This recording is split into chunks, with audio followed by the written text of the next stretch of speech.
हर खबर पर होगी आपकी पकड़। डाउनलोड कीजिए एबीपी लाइव ऐप। इस वक्त की बड़ी खबर अब सुप्रीम कोर्ट से आ रही है, सुशांत सिंह मामले से जुड़ी हुई। इस मामले में बिहार सरकार ने कोर्ट में लिखित जवाब दाखिल कर दिया है, जिसमें बिहार सरकार ने सुशांत मौत केस की जांच मुंबई ट्रांसफर करने वाली रिया चक्रवर्ती की मांग को बेईमानी बताया है। बिहार सरकार का कहना है कि जब जांच सीबीआई को जा चुकी है तो ऐसे में केस ट्रांसफर नहीं किया जाना चाहिए। और इतना ही नहीं, ये भी बिहार सरकार की तरफ से कहा गया है कि एफआईआर बिहार में हुई है।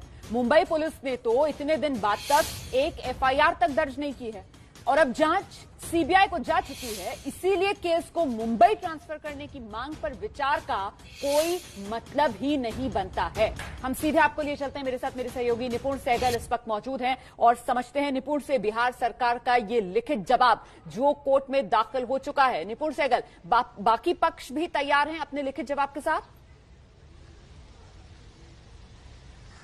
जी बिल्कुल बिल्कुल, जब हम ये बात कर रहे हैं तब तक रिया चक्रवर्ती का भी लिखित जवाब दाखिल हो चुका है। दरअसल सुप्रीम कोर्ट ने ही मंगलवार को आदेश सुरक्षित रख लिया था सभी पक्षों की दलील सुनने के बाद, लेकिन ये अनुमति दी थी कि सभी पक्ष चाहे तो लिखित नोट जमा करा सकते हैं अपनी दलीलों को लेकर, जो संक्षिप्त होगा 2-3 पन्ने का होगा।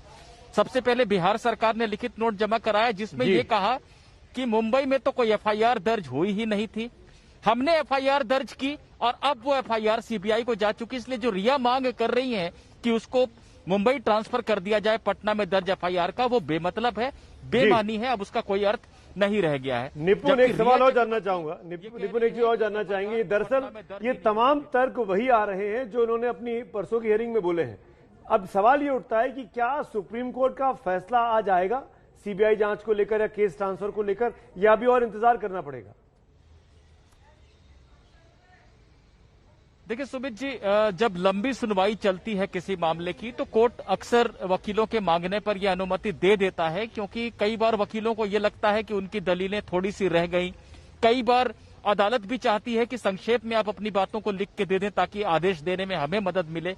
तो इसलिए आज जो तारीख है वो लिखित नोट जमा कराने की है। अभी तक रिया और बिहार सरकार का आ गया है, सुशांत के पिता को भी जवाब देना है, सीबीआई भी पक्षकार बन चुकी है इस मामले में।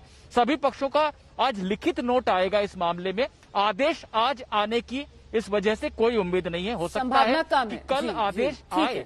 ठीक है, आप रहिए निपुण सहगल हमारे साथ ओम प्रकाश तिवारी भी मौजूद हैं, प्रकाश कुमार भी लगातार हमारे साथ बने हुए हैं। देखिए, सुशांत सुसाइड केस में इस वक्त बड़ी खबर ये आ रही है कि प्रवर्तन निदेशालय ईडी सुशांत के जो करीबी लोग हैं उनसे पूछताछ करेगा, जिसमें उनके दोस्त हैं, नौकर हैं, अन्य सहयोगी शामिल हैं। सुशांत के तत्कालीन नौकर नीरज सिंह से आज पूछताछ होगी। दरअसल ईडी ये जानना चाहती है कि रिया की मौजूदगी और गैर मौजूदगी में उनके घर में कौन कौन लोग आते जाते थे, सुशांत के घर के कौन कौन से दोस्त थे। इसी पर बात करते मेरे सहयोगी ओम प्रकाश तिवारी हमारे साथ जुड़ रहे हैं। ओम प्रकाश, ईडी का काम तो मनी से जुड़ा हुआ है, तो ये घर में कौन आते जाते थे, दोस्त वोस्त, ये जोड़ क्यों जानना चाह रही है ईडी? देखिए सुमित जी, ईडी ये जानना चाहती है इस पूछताछ के जरिए कि जो सुशांत के खातों से बड़ी बड़ी रकमें ट्रांसफर हुई, किसी रकम के आगे सेल्फ लिखा हुआ है, कुछ और बातें लिखी हुई हैं, तो वो रकम आके ट्रांसफर जो हुई वो उसके लिए सुशांत खुद जाते थे, अपने किसी दोस्त के साथ जाते थे, रिया के साथ जाते थे, या उनकी कुछ और महिला मित्र आती थी रिया की गैर मौजूदगी में, वो कौन लोग थी। क्योंकि इस पूरे मामले की जांच के दौरान अब ईडी को यह भी पता चला है कि सुशांत अभी भी अपनी एक पूर्व गर्लफ्रेंड जिस फ्लैट में रह रही है उसकी ईएमआई अदा कर रहे थे। तो वो क्यों कर रहे थे, क्या रीजंस थे, किस रीजन से वो रह रही थी, यानी ईडी जो है अब मनी लॉन्ड्रिंग की तह में जाना चाह रहा है। और सबसे महत्वपूर्ण बात में यह है सुमित जी कि ईडी के हाथ अब तक खाली है। इस मामले में जो आरोप लगे हैं 15 करोड़ रुपए के, उसके बारे में ईडी को कोई तथ्य नहीं मिला है। लिहाजा दिक्कत यही है कि 15 करोड़ रुपए के हेरफेर का जो आरोप लगाया गया है सुशांत के परिवार की तरफ से, दरअसल सुशांत के अकाउंट में 15 करोड़, अभी तक तो इसी को लेकर दस्तावेज ईडी के हाथ नहीं लग पाए।